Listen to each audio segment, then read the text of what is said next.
takes me a while. And then you had to get right back up and be up here with the chickens, or probably before the chickens were even. When you're turning on the lights when you walk in the building, it's too early. It's too early. Now you know how our buddy Perez feels whenever he has to be here, and Paul early in the morning. Well, you probably felt the sting too of at least the weather. It stings a little differently at what time, Will? What time did you get up? I got up about 4:20. So that was like in the 30s? Or maybe top 40s. Yeah, it feels a little colder, even if it's the same degrees, until the sun actually comes up, and it seems like we're even going to get a little bit colder as the week goes on, which I just don't find fair. I feel like we're all over it. Now, I know who else is over at least the traffic coming into the metro, as it was a little bit thick this morning, is our guest who's joining us in studio, our friend Jimmie Nichols Jr. He's here to talk about the 13th Annual Snake Grabbin Rodeo, which I can't believe you're at the 13th Annual, and who it's benefiting, which is Prayers for J.J. Bailey. So you came from Morton area. I love drive. It. I got the text that got caught by a train. I said, if that's not the most Mississippi reason to be coming in about 5 minutes behind, which you got here earlier than you thought you would be. But we're glad that you made it, Jimmie. Okay, 13 years. Have you wrapped your mind around the fact that you guys have been grabbing snakes at the Snake Grabbin Rodeo this will be the 13th year? It's hard to do. I grew up with most of the guys that are in the group. Right now it's myself, Joey Rigby, Joey Mays, and Shane Gibson. And, Joey Rigby is my first cousin. Shane Gibson was a law enforcement officer that I worked with for years. Joey Mays worked with me in law enforcement for years, and then he's now assistant district attorney in Rankin County. And I can remember the day when we all started working in law enforcement. I mean, I've retired 30 years, so – no, I hadn't wrapped my brain around the fact that we've been doing this for 13 years. Well, I appreciate Facebook memories because I sent you a text the other day, screenshotted it. It was 4 years ago that I was introduced to this crazy thing called Snake Grabbin Rodeo. You were one of the first guests within the first year of Good Things, and I thought, man, even then you couldn't believe you guys were at like eight or 9 years or so. Then it sort of kept going. But I think not only is it cool what you guys do, which we'll get into, but from day one, y'all have attached something for a greater cause to it. Well, yes. We originally began, it was a hobby, and we've talked about this before, I won't get too deep into that, but it was a hobby, and people started following us around and watching, and then it turned into us videoing and putting stuff on YouTube and making little DVDs, and then we started selling DVDs in stores. I mean, it was crazy. We sold thousands of them things, too. It went nuts. And then the next thing we know, we're in a contract with CMT, and then CMT passed the show along to Amazon Prime. And, we had a good time. It was a lot of work. We had a good time doing it, but it evolved into us being able to do something to return something to people who were in need or had a problem. And that kind of evolved from one day. Brad Vincent, who was one of our members, who was a state trooper here in Mississippi, who's passed away several years back, tragically, suddenly, unexpected, had made a comment to us one day, hey, look, guys, we're getting paid to do this TV show.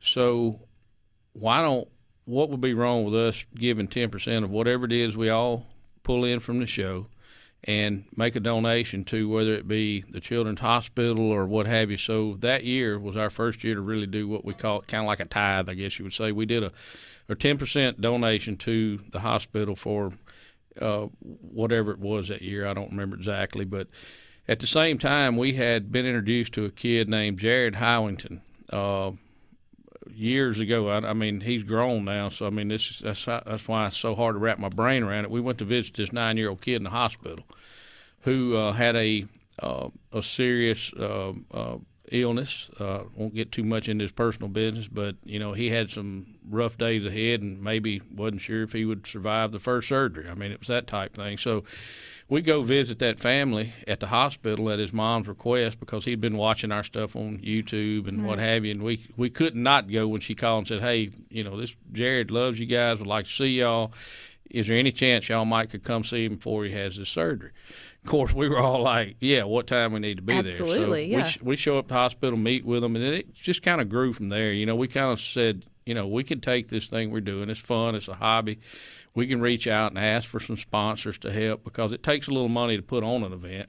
And our whole organization, we're not listed as a nonprofit as far as a 501(c), but we don't benefit anything from it. What we do is we reach out to sponsors who help put the event on, and then we do raffle sales and stuff like that to raise money to be able to give to somebody who needs it. And that's a struggle every year, too. We always try to decide who we're going to try to help, because there's a lot of people need help. Right. And it's a hard decision, believe it or not, and it causes us sometimes to bump heads because, everybody's got an idea about this one or that one, but we try to vet them. And that's hard to do. I mean, you try to vet the need and whether or not it's a true legitimate need, because we only get to do this one time a year. We're all full-time workers. I work now for Congressman Michael Guest. Joey's still a prosecutor. Shane's still a cop. Joey's still a cop. So we got full-time jobs, so it's hard to coordinate and get everybody together at the same time. So we just kind of have to target a day and do it. And we start about now. Raising money, reaching out to our sponsors, in which we've had good feedback so far from sponsors this year, because last year was a huge success. We were able to raise a decent amount of money in basically a one-day event. But the sponsors see the assistance we're doing for the person, so it makes it easier. How do you ask somebody to sponsor a snake grabbing rodeo? I mean, come on. They're like, sponsor what? But the do I have to do it? Yeah, no. I mean, that's kind of the cheese on the hamburger. We do an event to raise money for somebody. At the same time, we do an event. It's a one-day event that. But it has to be the only event in Mississippi that's. I'm not so sure it's not the only one in America. I was just going to say, I mean, that would be the uniqueness of it, right? Like, you guys have figured out a niche where you bring together like-minded, I was going to say fools, but that's not the best word to use on the radio. No, people who love the experience, who love the excitement, and that's just speaking from someone who would be terrified of snakes. I know Will would completely give me an amen with that. Will would not get out there with Several you. amens. I thought y'all volunteered him this year. No, I'll volunteer him, but he'll probably point that finger right back at me. But no, you have a big spotlight on your event because it's unique. I mean, it's not just, another event that can be replicated. You guys are the masters of making this safe and enjoyable for those who feel the need to get out there and do what you need to do. But you've also credibility. Let me give that to you, Jimmie, because 13 years of folks raising their hand, wanting to show up to be a part of it, speaks to the authenticity and the credibility of what you guys are doing as an organization, nonprofit or not. And so I think that also makes people feel more connected to what you're doing. Well, we're very open. We're registered with the Secretary of State. We keep that up to date, and I don't even understand why. I mean, I don't even know what all that means. I'll be honest with you, but we're registered as LLC, so we do. It looks like a business, but it's really not. It's more of it's more of a hobby, and it's an opportunity for us to do something to give back, something to the community. And like you said, everyday Joes come. We've had everybody from. I don't mean to sound bad, but say the lowest guy on the spectrum to we've had congressmen there. We've had snakes don't care what you do for a living. No, we've had all kind of TV personalities, everything from Uncle Si at Duck Dynasty, Ashley Jones from Swamp People, Ronnie Adams from Swamp People. We've had Moonshiner Mike Cockrell from Moonshiners, Brian Easterlin from Forging and Fire, Brad Cooney, John Bullard from The House in Between. I mean, Turtle Man from Call of the Wild Man. We've had all kind of celebrities who pitch in their time to come to, because that's some of the draw too. People want to come see Uncle Si, or they want to come see Ashley, or come see whoever. So that helps too. And I mean, they've been a huge help. Ashley Jones jumped in from day one to day. I just kind of out of the blue, I said, well, she's a local girl. She's on Swamp People, pretty popular, on the show. She's got a leading role in it now. So I said, I'll just reach out to her and see what she says. And I mean, it was before I got the question out. Yeah, I want to come. And these individuals are giving of their time for the organization, for the benefit of whomever you guys have chosen that year, right? Most of them have done it totally free. Now, we've had a couple like Uncle Si. He was under contract with A&E, so there's some things that you have to do there, but he did it for a very minimal cost. Turtle Man came all the way from Lebanon, Kentucky, for $1,000. Yeah. So we had a sponsor who covered that. So yeah, at the end of the day, I mean, $1,000 come from Lebanon, Kentucky, and stay 2 days is not any money. Mm-mm. He didn't make a penny off coming. It cost him that much in fuel and travel. So yeah, pretty much these people have done this as for charity. I mean, they do it to help raise money. And like you said, the credibility, where I was going with that is we're open.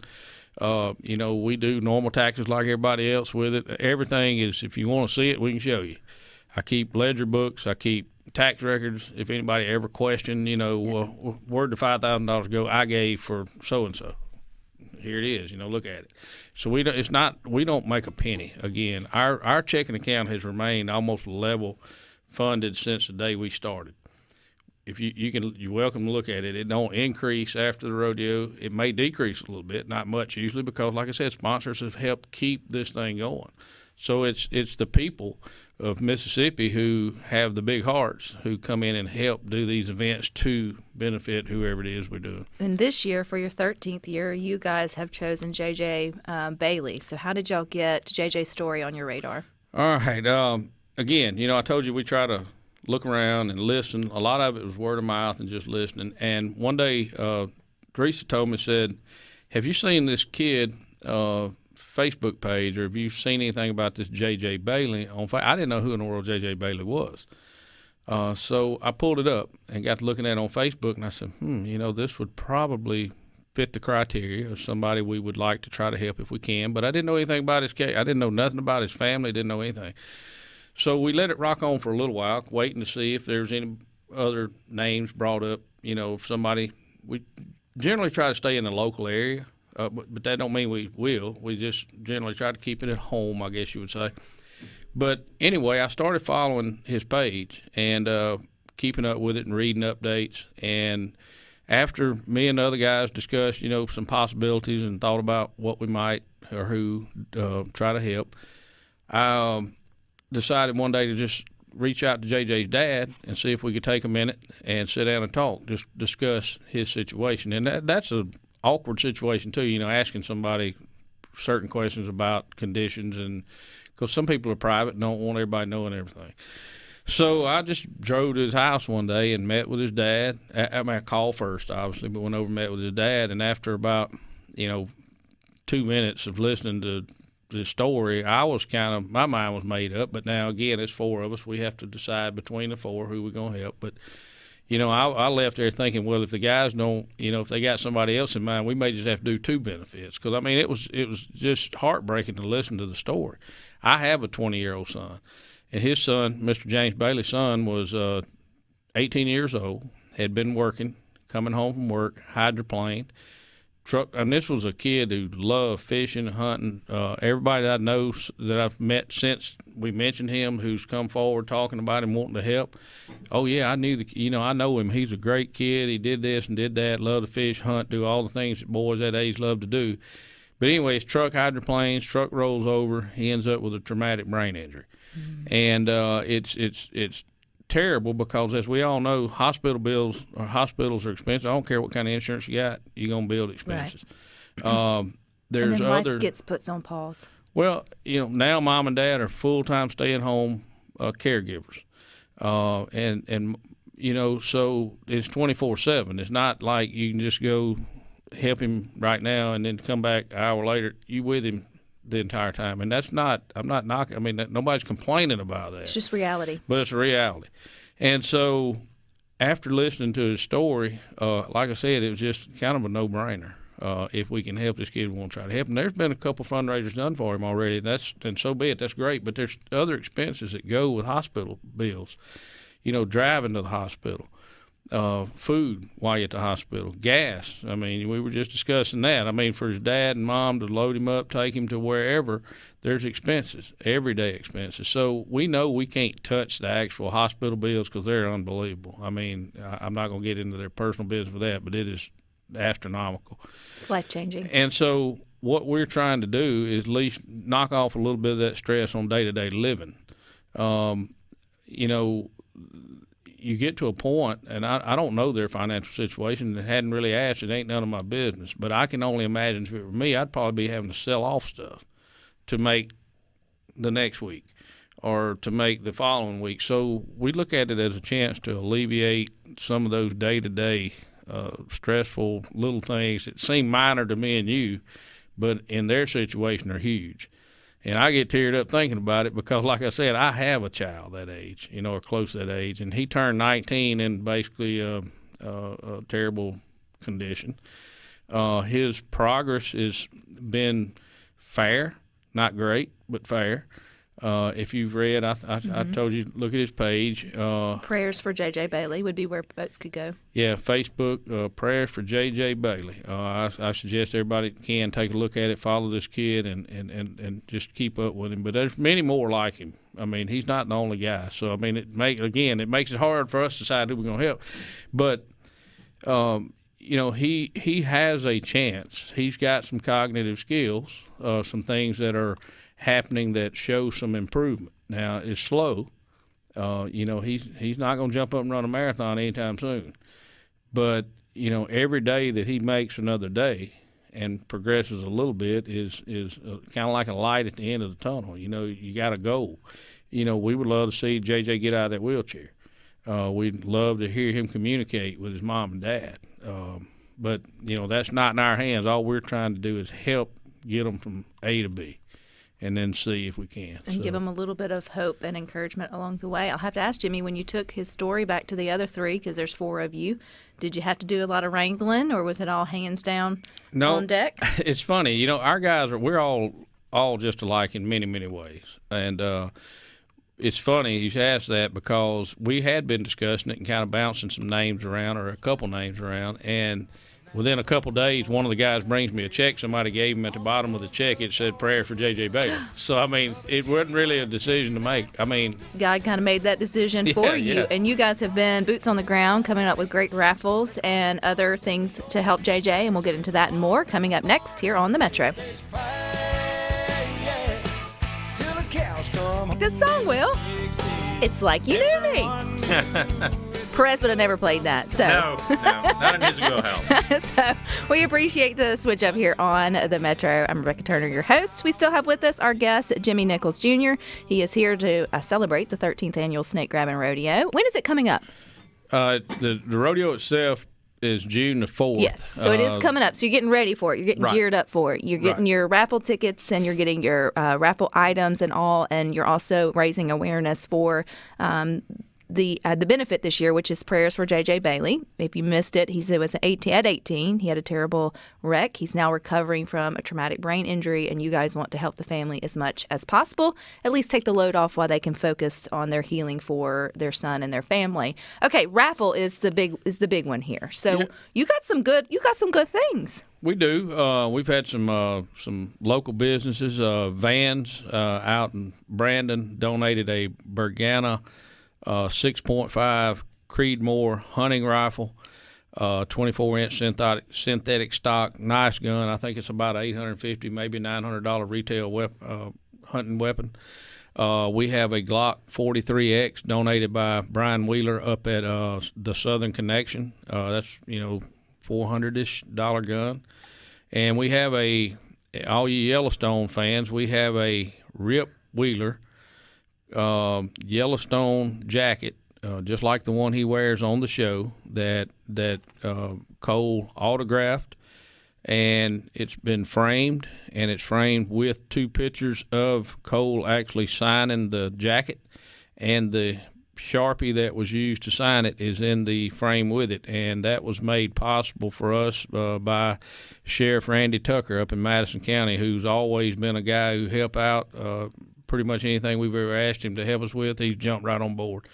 So we're also still taking any contributions or donations that any local business may want to make. I don't like asking people to give stuff, but for a benefit, it is a good cause, and we would take any items that any local business would want to throw in for, say, door prizes, or even add to the raffle. The raffle tickets themselves don't indicate exactly what we're giving away. Those 3 items I just mentioned are what the drawing is for as of now, but we can add to that. It'd make people's chances better, and might even encourage people to, reach out and buy more tickets. But the way it works, you can go to PayPal and order your tickets. If you do it on PayPal, though, please in the comments specify what it is you're ordering, ticket-wise, how many tickets you want, and also leave us a good contact number, because we need that number to put on the ticket stub so we can call you if you win. You do not have to be present to win.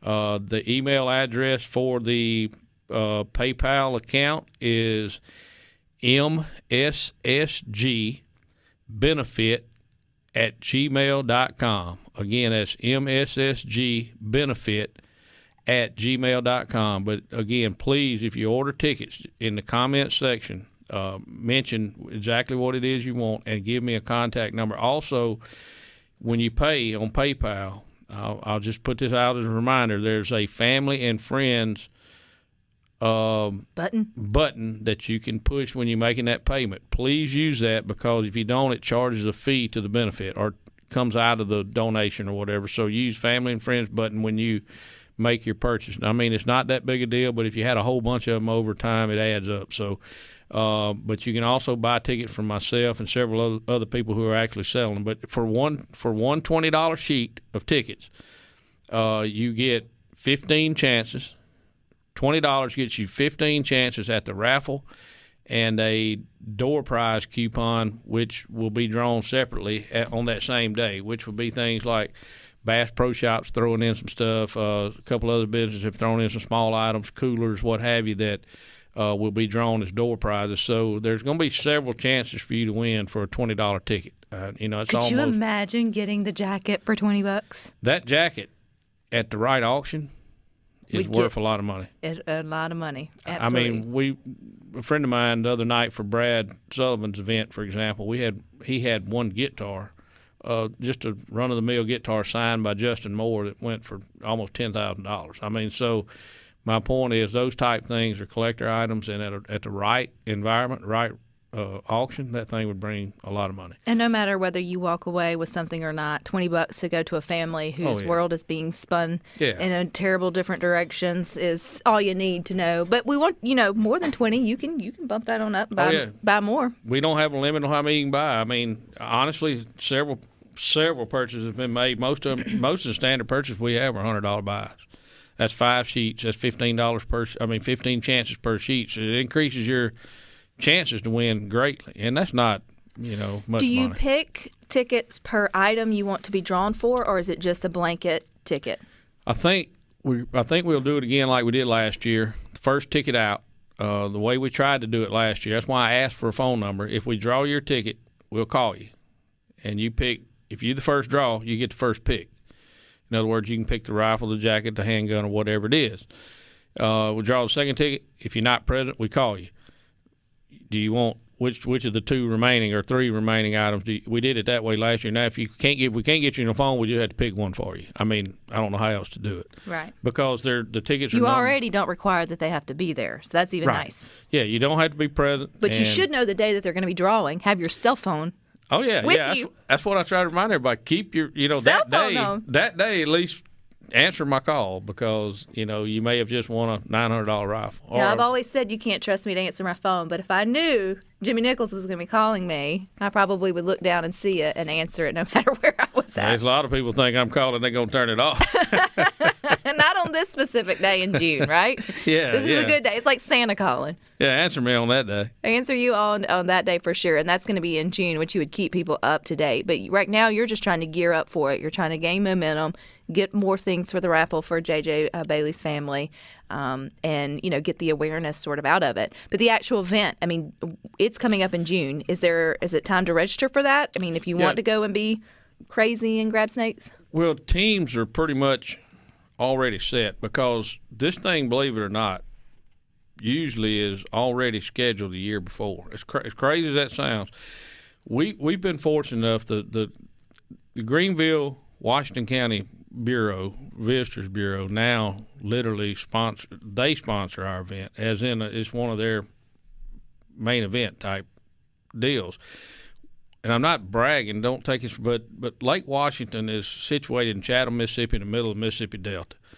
There's not a lot around it, other than Greenville, 19 miles this way, Rolling Fork. There's just not a lot of things right around it. There's some nice homes and houses have been built on the lake since, but we literally booked that lake out.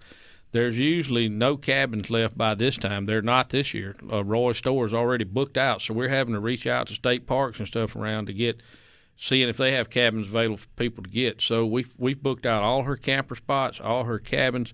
There's a place down the road. I just drew a blank, Baiting Things, owned by Mr. Mike Jones. He has some cabins, and I think he may still have a few available right now. Mm-hmm. But those things are going fast. And like I said, Roy's store area is already totally booked out, which is almost, I'm not going to say totally unheard of, but for that area, there's not many other events that book out the whole lake. Again, I'm not bragging. I'm just saying that's how much it's grown. That's how much. But people enjoy it. Yeah, I mean, it's fun. I've had people say, I ain't coming to no Snake Grabbin Rodeo, and then they come. And they've been with us now, coming every year. But y'all also make the day, even if you can't come and stay. I mean, you make the day fun for those within driving distance, which we all are here in the metro area, for the kids and come and see. So at the end of it, is it kind of like a fishing tournament? Who wins by the most they grab? Because like fishing tournaments is by weight. Is it by weight of snakes? Is it by number of snakes? Is it by the fact you just survive? I mean, you just get like a survival medal? I mean, you probably should. You should. All right, to give you a real quick rundown on how this event works. On the Friday night before the event, we have a band play. This year, it's a band called Hurricane. I don't know if you ever heard of them. They're good. I mean, they are good. I like to drink them. Me too, but they don't like me. Hurricane, it's H-I-R-cane, like hurricane, but they're amazing. They're great. And then Saturday at 10 o'clock is when the actual Snake Grabbin Rodeo starts. We have a safety briefing starting at 9:30 on the pier. Make sure everybody's got all their safety equipment in their boat, fire extinguishers, life jackets, what have you, a responsible driver in the boat. No, we don't want drivers in boats. Do you like the snakes on fire? No, but you need a fire extinguisher by law to operate a boat, right? So, okay. My mind went straight to... No. We don't want the Mississippi Game and Fish mad at us, so we have to keep everything. But we try to make sure we do. What scenario would you need a fire extinguisher for snakes? Okay. So, 10 o'clock, we kick off the rodeo. The teams scatter across the lake and go catch snakes. And then we come back to the pier at 2 o'clock. At 2:30, there's what we call a weigh-in. It's really not a weigh-in. We do a count. What team catches the most snakes actually wins the event. We've had as many as 266 caught in a 4-hour stretch. Not by one team, that was total, but there were only 4 teams, so you can kind of figure it out from there. But we caught, and all the snakes, all of them are caught and released. That makes me sad. We don't exhibit them. We don't display. They're only counted just like at a bass tournament. We take them out, count them, and they're put right back into their environment where they were caught. Now, a lot of people say, why would you turn them loose? I know. All the snakes that we bring in are harmless water snakes. Those snakes, if you don't like snakes, help, believe it or not, beat down the cottonmouth population. They they work like king snakes in the water. And if it wasn't for the snakes in that lake, you'd be overrun with other critters. So anyway, back to that. At 2:30, we have the weigh-in, and we give out trophies for the first, second, and third place number of snakes. And then we have a largest snake trophy we give out, whoever caught the biggest snake. And then we do the drawing for the raffle. Then we have a couple meet and greet with some of the television people who will be there. This year we know for sure already Moonshiner Mike, Ashley, most likely Turtle Man's back.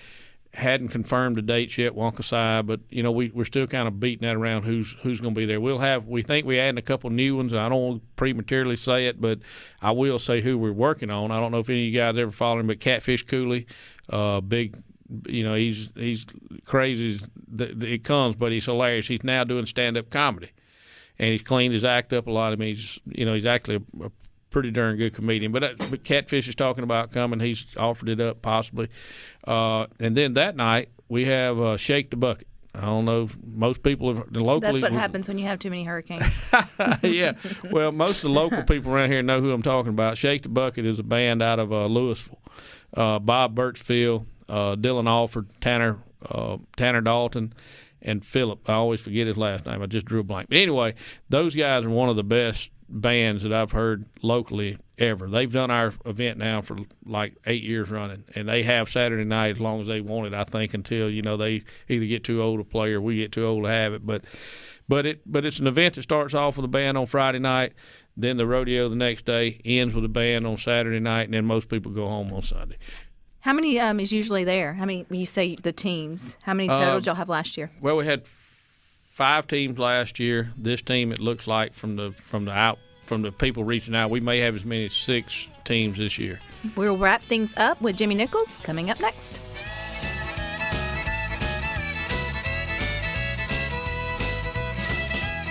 ship with the Mississippi Construction Education Foundation Skills USA State Championship. I knew I'd find. I know I wouldn't remember. Say it 3 times fast. Say it 3 times fast.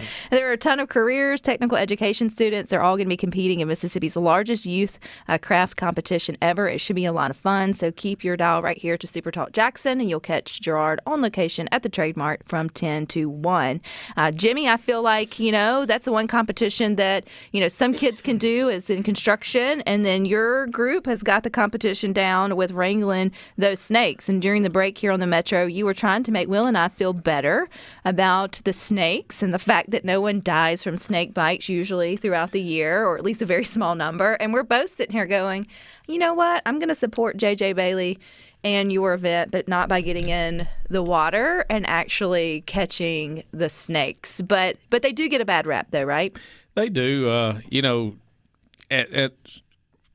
From childhood, for example, my mother was terrified of snakes, right? So one day there was a king snake in the flower bed, and she chopped him into about 1,000 pieces, So my initial first experience with a snake was you're supposed to kill them, right?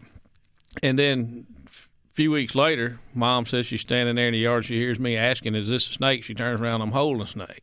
Of course, she panics and kills that snake and whoops me. But I was always fascinated as a kid by turtles and snakes and reptiles. That was just kind of my forte. Some people, I love dogs too, but some people are dog people, cat people, what have you. I like them all. But snakes was always my fascination, I guess, as a kid with wildlife.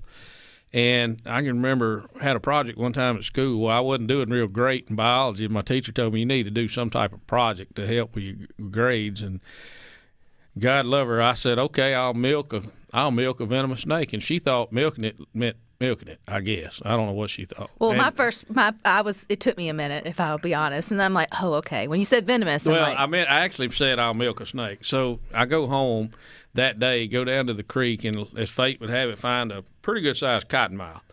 And I put him in a pillowcase tied up, and I take him to school the next morning. Well, she's thinking probably it's a chicken snake or a rat snake, what have you. So I walk in the room with a bag with a snake in it, and Miss Fay walks me over to we had this big laboratory, and it was metal, stainless steel. Well, snakes are cold-blooded, but cold, when they touch something cold, a lot of times they'll jump, because just like you would sit down on something cold, your back hits it, and whoop. So anyway, I untie the bag with the snake and catch it by the corners, and I dumped his cottonmouth out in the sink. Well, when he hits that cold sink, he lunges. He wasn't striking. He didn't try to bite me. He was just, all of a sudden he's free, and he's trying to get, gone. He's been in a pillowcase all night, for God's sakes, So anyway, the snake comes flying out of the sink and literally bumps my chest. His head bumps me. Well, our principal was looking through the window in the door, and I'd never heard him say a bad word ever. And I'm just repeating what I heard now, so don't hold this one against me. But he's standing in the door, and I hear him go, "Oh, shh," the S word. More than that would have come out of my mouth. Of course, we thought that was hilarious because the principal had said a cuss word. So anyway, I catch the snake, and I take the little container I had, and I get the venom, what venom I could out of him, and I put him back in the pillowcase. When the principal walks in and says, "Follow me." So I get marched outside with the pillowcase. I had to dump the snake out on the ground, which he promptly dispatched the snake. So I caught a little flack for bringing a cottonmouth to the biology room, but also I ended up passing biology. So, but I've just always been fascinated with them, and this kind of started as an accidental hobby, I guess you would say. We were down in Louisiana catching snakes one day, or caught a couple snakes on a fishing trip, and I got bit on the arm by a big water snake, and the guy driving the boat panics thinking it was a cottonmouth. Of course, I play that. I tell him, I'm getting woozy and I'm hurting and da-da-da. You would. Yeah, and I broke it to him later on. It was just a water snake. But anyway, that's kind of how this thing evolved. But, yeah, snakes catch a bad rap. I have people send me pictures every day. There's not hardly a day passes starting about right now until the end of summer. Somebody sends a picture and says, "What kind of snake hit it?" Well, his head's cut off, laying over here, and the body's over here. I'm like, "Well, it's a dead snake. What's it matter?" I try to tell them, if you send me the picture before you kill it, we might can. And they're like, "Well, I don't want the snake here no way." But snakes actually play a very important role in the environment. I have become affectionate for king snakes. I have learned at least enough about them, and my husband has had his pet king snakes at the different homes we've lived, watched them grow over the years. You can convince me to like certain breeds when you tell me they keep others away. I'm like, okay, you have your space here. As long as you stay in the flower bed, I stay inside. We're gonna work out fine together. I did see the headline, Jimmy, not too long ago. I think it was in DeSoto County, within like 100-something, maybe not mile, but foot radius or whatever around some home where they had an infestation of cottonmouths. I think they got like 100 and something out of one place. Now that's completely. I picked a bad day to fill in for Perez Hodge. Good grief! Are you back there? A whole hour of snakes. That's not fun. At least you didn't bring any in. He didn't bring any in. He releases them back into the wild for you and me to find. I've always got a surprise. I may have one in the duffel bag. We'll see in a minute. I can promise you would be the only one talking into a red mic if you pulled out a snake out of your duffel bag. J.T. Williamson pulled one of the best pranks in the world on me. He told me, he sent me a text. He said, hey, I need you to come to the studio. We got an issue. So I come walking in here, and I didn't realize he had the Mississippi Department of Wildlife on that day, and they had their snakes in here.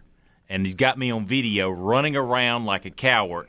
I about tore that door right there off the hinge trying to get out. Well, if this makes you feel any better, I had a guy with us in the boat one day who I told we were going to do we were going out snake hunting.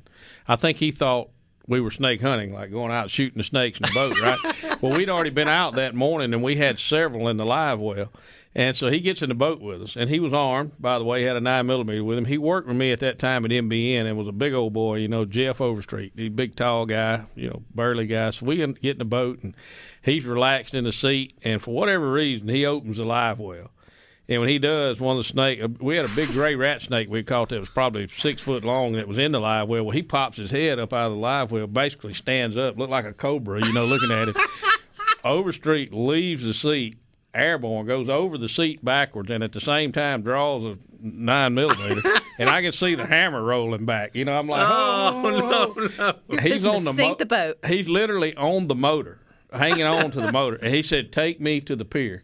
And he got his gun to put the gun up first, so he puts the gun up, and we take him to the pier. We had shrimp, we had all kind of stuff we were cooking that day. That's what he came for, was to eat with us, because we had all kind of food. Wasn't a rodeo, it was just a normal day up there. So we get back to the pier, and I think, he'll be here when we get back at least to eat supper with us. Hadn't seen him. I mean, I did not see him again for like a month. Yeah, he got out of the county. Oh yeah. So I mean, people have. I'm saying I'm not as bad as I used to be, but spiders would do me the same way. If you startle me with a spider, I'd tear the room down. I mean, I just couldn't stand them. But now I've gotten a little more passive with them. I don't just stomp them every time I see them unless they're in my living room. But used to, I'd clear a room out over a spider. I woke up one night, there's one on the cover on the bed. And I ended up in another room. They're couldn't find it. Sneaky little critters. At least for a snake, you can kind of see it, and it wants to stay away from you as much as you want it. Spiders feel like they invade your space on purpose. Yeah, people tell me all the time, you're not scared of snakes, but you're terrified of spiders. I say, I can kind of tell what a snake's thinking by watching him, but I can't tell what those 8 legs and I don't know how many eyes are thinking, But well, anyway. No matter what you're thinking, though, you want people to benefit J.J. Bailey, right. Which I know you want to get back to that, and the raffle that's coming up and that's important. So how long do they have to buy raffle tickets? All right. We would like to – it's hard to – honestly, it's kind of hard to put a deadline, but we kind of got a goal. I bought 1,000 raffle tickets. That means there's 1,000 15-chance sheets. That's not 1,000 total. In other words, we got 1,000 of them. The way I got it figured in my head, if we could sell 1,000 of these tickets, which should be easy to do. I say easy. It'll take some work. But if we can sell 1,000, that would put us raising 20,000 right there. And of course, we'll sell more. I would like to have these things sold or pretty much sold where we can determine at some point if we need to get a few more to sell by probably May the 1st or somewhere in that time So go frame. ahead and make the purchase if you're wanting to do it. Because I need to see if there's going to be a need to get some more. If there's still people wanting them, obviously we'll try to get a few more tickets. But I don't want to overbuy tickets either because it costs money to buy the tickets, and that comes out of the unfortunately it comes out of the bottom line. So at the end of the day, if we could sell these 1,000, that'd put us kind of our goal. We've raised $20,000, and of course there's money being donated and come from other things too that I add to that. But that would give us a very good base. I think if we could do that, that would be a pretty substantial day for him. Obviously, we want to do more, but that's kind of where we kind of set a goal. If you are just tuning in with us on the Metro, J.J. Bailey, at 18, he had a terrible car wreck, hydroplaned, and is left with a traumatic brain injury. So his family is dealing with all things like that to get him healing back home, all the therapies you can't even imagine. So if you're wondering who J.J. Bailey is, you can also learn more for Prayers for J.J. Bailey on Facebook. But if you want tickets, where do we go? All right. If you want tickets, one more time, there's two ways to do it. You can either come see me or find one of us that's actually got them, which may be hard for you to do. So you can go to PayPal. Go to on PayPal, you can order them through mssgbenefit@gmail.com. It's mssgbenefit at gmail.com. Yeah, thank you over there. You can see me struggling. See you struggling. Well, you guys stick with us. You've got more coming up next from Gerard with Middays. Is going to be on location at the Trademark. I'll be back at 2 with Good Things. We'll round out your day with Sports Talk. Will and I will see you back tomorrow morning at 9. But until then, have a good day. Thanks, Rebecca. Mm-hmm.